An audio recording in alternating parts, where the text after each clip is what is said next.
เป็นอย่างจึงควรสะสมคำผ่านแอป EasyGo 1. สะดวกสบายสามารถซื้อขายถอนคำได้ตลอด24 ชั่วโมงบ่ว่าจะอยู่ไสก็สามารถสะสมคำได้บ่เสียเวลาเดินทางไปห้างคำ 2. การลงทุนที่ง่ายและว่องไวสามารถสะสมคำผ่านแอปพลิเคชันเริ่มต้นสะสมเพียงแต่ 100,000 กีบเท่านั้น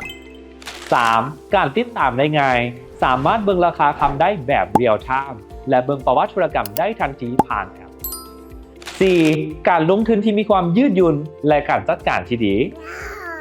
ในแอปพลิเคชัน EasyGo จะมีฟังก์ชันการซื้อขายคำและฟังก์ชันสั่งแผนสะสมคำซึ่งระบบจะซื้อขายคำให้ทานได้แบบอัตโนมัติเฮ็ดให้ทานบ่พลาดโอกาสในการสร้างกำไร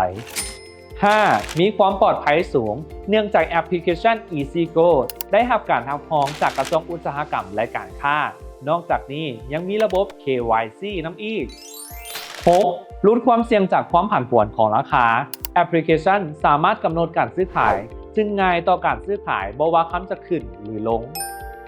7. การเก็บรักษาที่ปลอดภัยซึ่งทางแอป EasyGo จะเป็นผู้เก็บรักษาคำของทานจึงบ่ต้องกังวลเรื่องคำเสีย